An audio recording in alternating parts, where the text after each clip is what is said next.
Hello and a very warm welcome to another edition of Talking Germany, the show where we do just that. And my guest today is one of the leading lights in Graft. That's an architectural project based in Berlin, Los Angeles and Beijing that enjoys a huge and growing global reputation. The project, or label as they call themselves, specialises in, quote, architecture, urban planning, design, music and, get this, the pursuit of happiness. And one of the trio of founding members is Thomas Willemeit, and here he is right now in the studio with us. Hello, thanks for inviting me. Yeah, thank you for being here, Thomas. Now, the really interesting thing about Thomas Willemeit and his colleagues at Graft is that although they take a very challenging, unconventional and sometimes intellectual approach to architecture, they actually get lots of incredibly interesting projects realised. So I'm sure we can look forward to hearing what Thomas has to say about the following topics.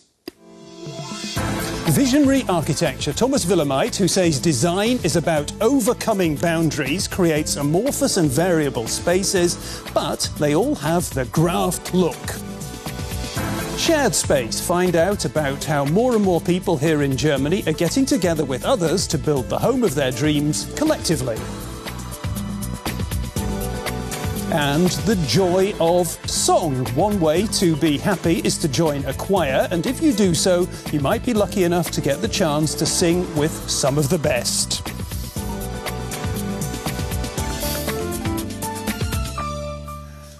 Thomas, I mentioned it already. I'm very, very intrigued about this idea that you guys at Graft have got about the pursuit of happiness. It sounds like a reference to the Declaration of Independence. What's it all about? That's I mean, mostly about that we said while doing architecture you should have a lot of fun also. I mean, it should not be just a very serious discipline. It should not be, architecture is never a result out of a very serious discussion, but you should be very interested in also in the joy in life and what people do, how people live, and I think you can only come up with interesting architecture if you're very, very interested in the other person that you're building for, and to be open for that. The best way to do that is to have a playful atmosphere and to be look for the fun also in what you're doing. Sounds wonderful. It's been a successful formula. You and your colleagues at Graft, you've now got 3 main offices in Berlin and elsewhere. You've got offices in 12 countries, I think, and more than that. What's the German element in all this? The German element we always try to use also in other cultures, of course. There's some positive prejudices. Positive prejudices. Yeah, that's, that sounds good. But Germans are very correct, precise, and they work in time, just in time. And of course, we try to kind of fill this and be very German, also working abroad. And that's why we're also getting projects. But it also works the other way around. If we come back to Germany, we're kind of the American cowboy architects, and maybe bring a little bit more of the fun element and the emotional aspect into architecture. So we try to use these different aspects that we learned about, not only our German heritage, but also what we bring back, coming back home. We kind of try to use it while developing architecture. Great stuff. Fun, emotions, happiness, all this has got to do with architecture. The first impressions there from Thomas Willemeit. Here's more. Thomas Willemeit is co-founder of Graft, an international architecture and design company. Sweeping curves, artistic seating areas, and spacious interior designs are the group's trademarks. Born in 1968 in Braunschweig, Germany, Thomas Willemeit discovered his love for music at the age of 6. He took up the violin and sang in the North Rhine-Westphalian State Youth Choir. His commitment to music continued, even while doing his national service with the army. He would have studied music, but was put off by the idea of spending hours alone practicing. Instead, he studied architecture in Braunschweig. Right in the first week of his studies, he met his future business partners, Wolfram Putz and Lars Krückeberg. Together, they decided to set up a student choir, which they called the A Cantus. They were so good they went on to win competitions and perform international concerts. Thomas Willemeit still leads the choir today. The group have also recorded some of their music.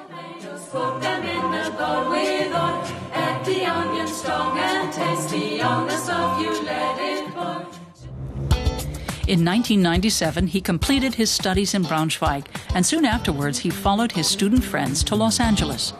There they set up Graft. Right from the early years, they began planning small projects for some big-name celebrities. Brad Pitt, who has since become a personal friend, was one of their first customers.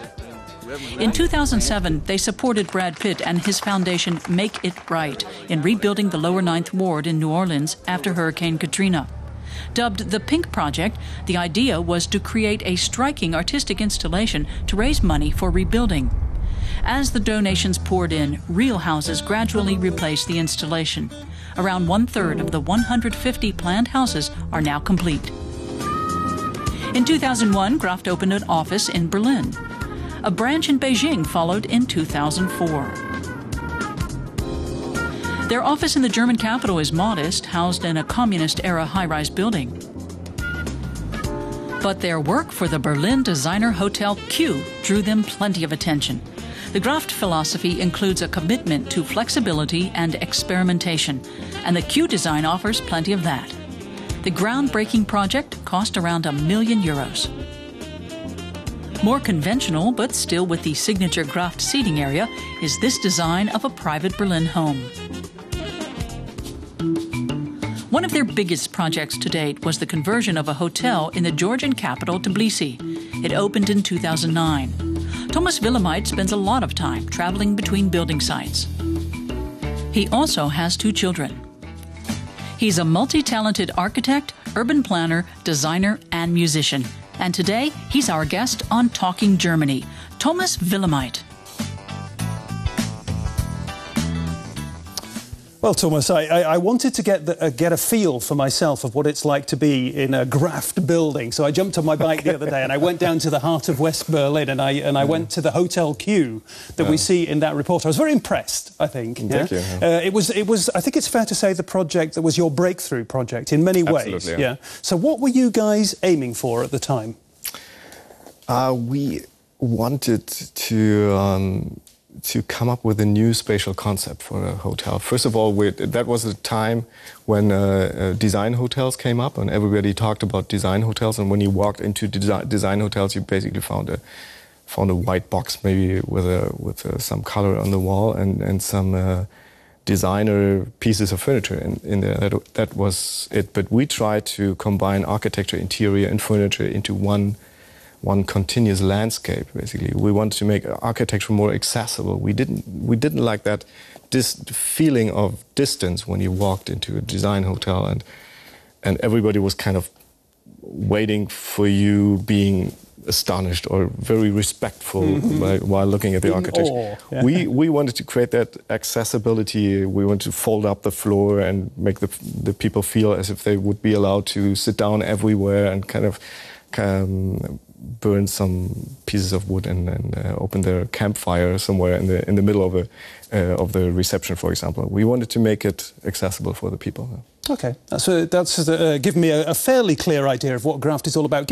For the viewers at home, give me 3 quick things that would give them the notion. They walk into a project, they walk into a building, this is a Graft building. How do they know? Give me 3 things.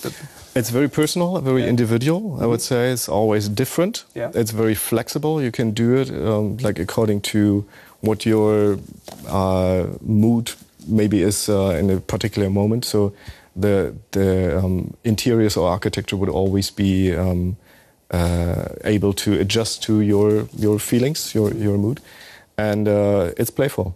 Playful.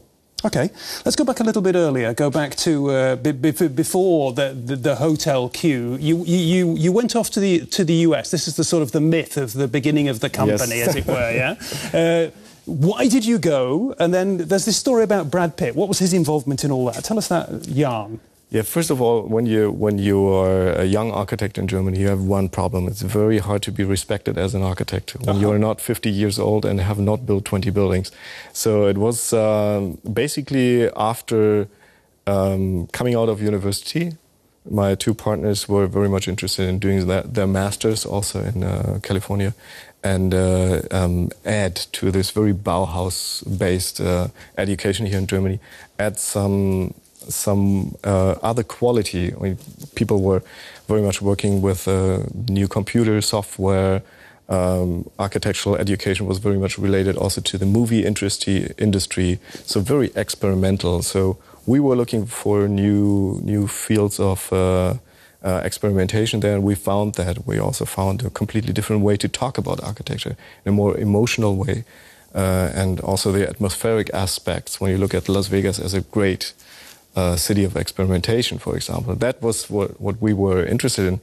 So we did that, went there, were quite successful in the beginning, and then came back with these projects in the backpack. Then we had a chance to become also successful in Germany. The whole story with Brad is that by coincidence we were asked to help with a project there, and then the first meetings were interesting. I mean, we had just very good discussions about architecture. He's very interested. Very talented architect also. I would call him an architect. And since then we did several projects together, not only his private residential projects, but also projects like the Make It Right project in New Orleans. Tell me a little bit more about that, because I think a lot of the buildings, I mean, if people click on the internet or click on your very impressive website, they're going to see all sorts of swanky places built for pretty swanky people, sort of high-end stuff, and it can look a little bit elitist, maybe almost. But certainly this is a project, and there are quite a few others where you're catering for very different needs. Yes, I think a very important moment in our career was Hurricane Katrina, when we saw that climate change would really cause huge disasters, and that was not only, that was a moment when we understood that our cities need to change. And what place would have been better to choose than New Orleans to come up with like a new quarter, a new suburb, which had been like the poorest quarter in New Orleans before its destruction. To decide to rebuild this quarter in a very in a very good way, in a way that was better than what we saw before and how it was built before. So we were looking for a very responsible way to rebuild this quarter, and we're very much looking at all aspects of what we call a sustainable development, and came up with lots of ideas how to rebuild this. How many houses? You planned 150 houses for the area. How many have been built so far? Roughly 100 houses, I realize right now. Pretty good project. OK. For a long time here in Germany, most people who wanted to realise their dream of buying their own home tended to move to the suburbs and purchase a largely prefabricated house. Now, though, people are going urban, and there's a growing trend for groups of people to get together and build a collective future. Claudia Berghaus from Berlin is well used to looking through architectural plans. She spent a long time searching for an affordable house for her family of 4 and says she's found the ideal solution, a joint building project. We wanted something that's a little more sophisticated architecturally and where we'd have a say in things right from the start, where we don't have a property developer laying down the law and we can have what we want.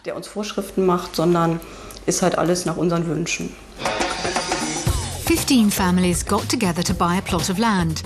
They employed an architect and a project manager. They decided to do without a building firm that would normally take responsibility for all the work. That saves them between 10 and 20% of the building costs. But it does involve certain risks. All these building risks, which the construction company would normally carry, now have to be borne by the owners. These citizens' construction projects are springing up everywhere, building in gaps between houses or redeveloping old buildings. For some, they also fulfill the dream of living in a community. But if any one party gets into financial difficulty, the rest have to find someone to replace them or carry the costs themselves. The price tag may be attractive, but there's definitely more risk involved.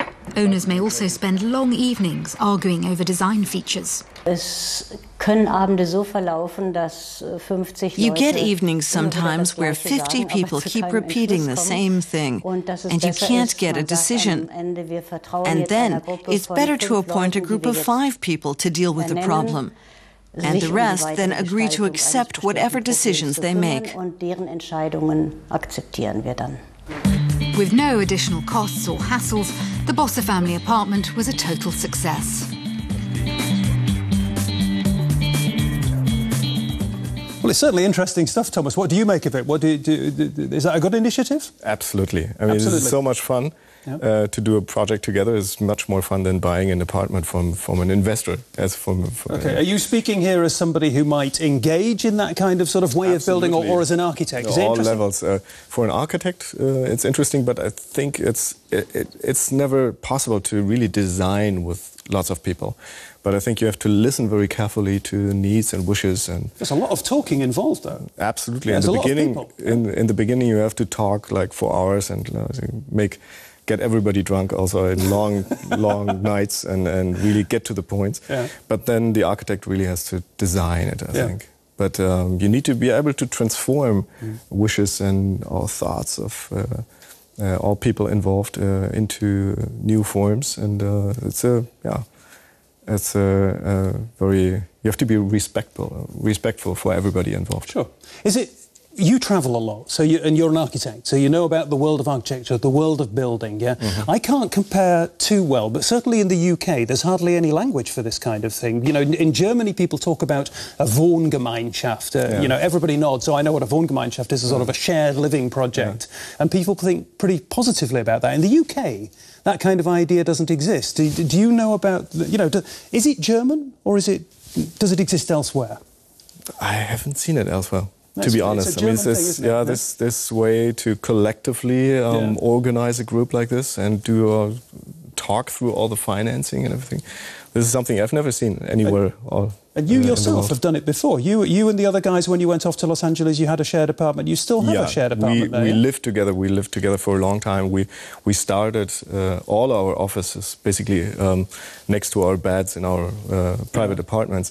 And we lived here in Berlin for a long time together, even like with my first kid. But have you grown up now and become a typical solid family man? Yes. Is that what's happened? Yes, absolutely. Oh dear, oh dear. But still, we're talking about like moving back into one shared house. Yeah. And maybe even building one. Yeah. And are you going to have a lot of that Graft furniture in it? Sort of those sofas that people sort of lounge back like that. Yeah? Furniture doesn't exist anymore. It's just transformed architecture. Okay, transformed architecture, shared transformed architecture.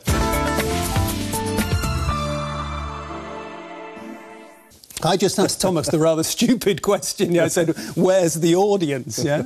No, the singers are the audience. That's basically going back to the origins of singing. I mean, that's how singing started. People sitting around a campfire and talking to each other and like trying to do something and like communal, collectively.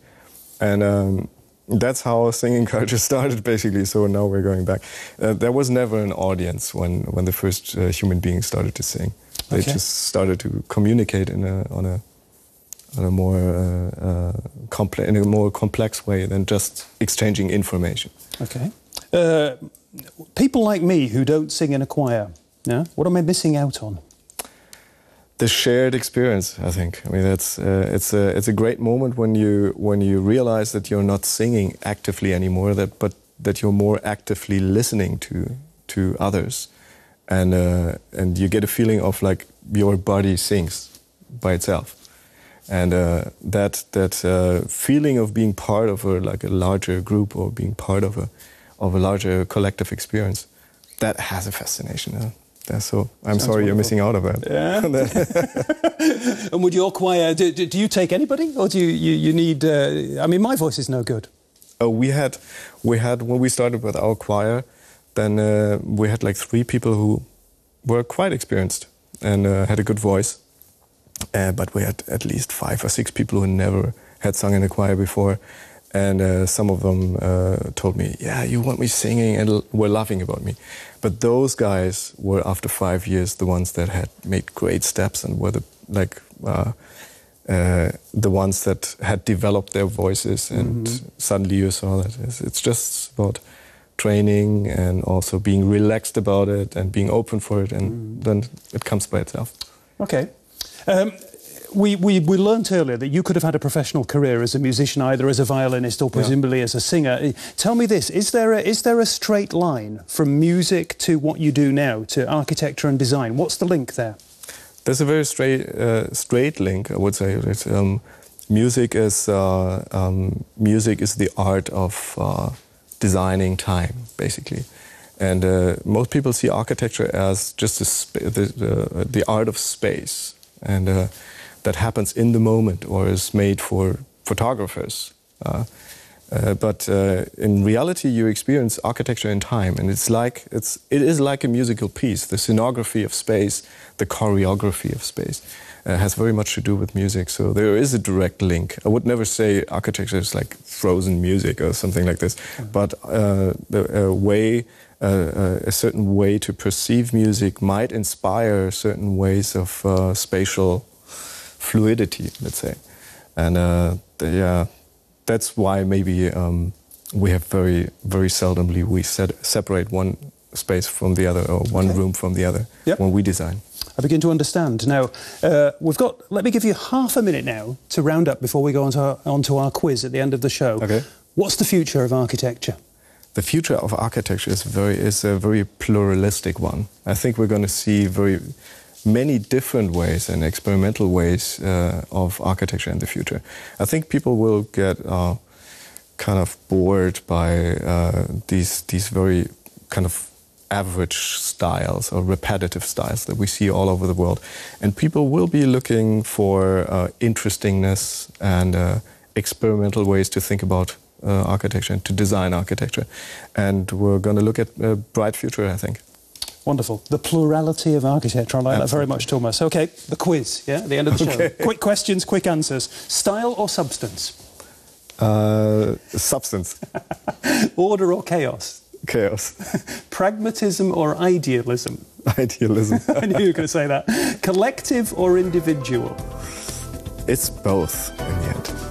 You and your friends, Lars and Wolf, yeah? You've been compared to a rock group very often. Are you a garage band or are you a jazz trio? Also both. A garage band jazz trio. Are you a German architect or a global architect? Global architect. Global architect. Lovely stuff. He's been a great guest, hasn't he? He's a good architect and he's a good guest. Thomas Willemeit. If you've enjoyed his company as much as I have, then do come back next week. Until then, bye-bye and tschüss.